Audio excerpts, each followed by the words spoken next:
Welcome back to You Ask, We Answer.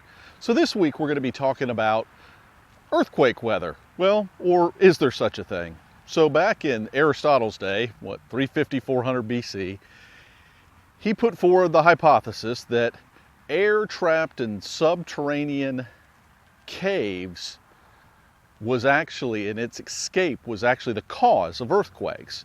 And for that to happen, for the escape to happen, you needed hot and calm weather for the air to be released and allow earthquakes to occur. Now, the U.S. Geological Survey, or the USGS, is well known for their tracking of earthquakes, and they have some FAQs, and one of the first things they cover in there is earthquake weather. And there's no such thing, that earthquakes can happen when it's rainy, when it's cloudy, when it's sunny, when it's hot, when it's cold, whatever season, whatever the weather might be wherever you are. However, there is a caveat, and today we're going to talk about that. So let's explore if there is a connection between earthquakes and weather. So let's talk a little bit about the earthquake side of things first. Now, as most of you know, the earth is full of plates that move around, and fault lines exist along those plates, but there's also fault lines that exist in other areas. But the long and the short of it is, as the crust of the earth moves, we get earthquakes. Some of them big, some of them small. Now, I've had the dubious honor of being in the shake zone of one of the top 10 earthquakes ever recorded on the planet. And, well, people often ask me, well, what's that feel like? Well, imagine you're moving, but the earth around you is moving at a different sensation rate. Well, quite frankly, it's rather disturbing. So the real question is, what aspect of weather might be related to earthquakes in such a way that we could understand and maybe even predict in some way certain earthquakes? Now, everybody talks about weather, and some people live in places where weather changes a lot and other places not so much, but in one way, we're all impacted by one common weather aspect, and that's atmospheric pressure. Now, with respect to atmospheric pressure, the hypothesis is, and what some research is showing, is that large changes in atmospheric pressure may actually trigger, now keep in mind, earthquakes are going to happen no matter what. So it's not necessarily the cause of the earthquake per se, but it may trigger where the epicenter might occur, and it may impact the timing, even if it's not the exact cause of the earthquake. So let's talk about the atmospheric pressure element. Look at that truck driving by. Let's keep that in perspective here for a moment coming up. But let's take a look at this grate. This grate is about 1 meter square, a little off that.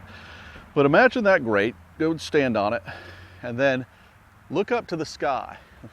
Now, it's kind of a cloudy day, so I can't see all the way up. But if you imagine a column about 100 kilometers or 60 miles high, above that grate, well, it weighs about the same as that truck that just went by. Or alternately, take 2 spots on my shoulders, 1 inch square, 2.5 centimeters square, however you want to define it, whether you're metric or US measurements. And imagine, well, let's put a 15-pound bowling ball on each one. Now, as you can imagine, that's a lot of weight. And you're going to ask, well, why don't I feel that? And when the pressure changes, why don't I even feel the changes? Well, it's because our bodies are used to it. And because air can flow and is fluid, and I'll put a nice link in the show notes that goes over this, the pressure that's created on top of you is also created, for instance, of air coming up underneath you, as well as the body pressures internally that you have. And so we're equipped to balance that out. Now, a good way to think about this, and if you ever really want to think about the pressure and experiencing the weight of the air above you, take your hand, put it on a vacuum cleaner hose, and you feel that sucking sensation. Well, that's really not what's going on. What's happening in a vacuum is the air that is ordinarily underneath the palm of your hand is actually being removed, and that's allowing the weight of all that air coming down on top of your hand to push your hand down. Okay, so we have atmospheric pressure, we have earthquakes. Now let's directly relate the two. So you need a weather event that is large relative to a human, but is big enough on a planetary scale to be meaningful, and that has enough of an atmospheric pressure change that it could drive enough pressure release to allow for meaningful seismic activity to take place. And the answer is tropical cyclones or hurricanes. And as you can imagine, picture a large tropical cyclone, powerful tropical cyclone, crossing a seismically active zone. So it may lead to behavior that affects the timing and maybe the location within a seismic zone where the actual release takes place. So while Aristotle may have tried to convince us that earthquakes are going to happen under specific weather, and we know that it can happen under any weather, that doesn't mean there's not a connection between earthquakes and weather, as we've discussed today.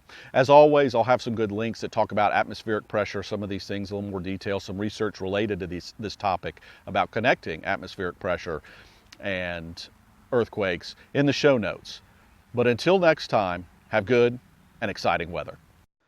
Visit our website, whatisitabouttheweather.com, to find ways to follow us in between episodes and maybe even catch up on past episodes. And don't forget, RSVP, rate, share, validate, pledge, and you can always learn more at whatisitabouttheweather.com/support. Your two White Sofa production.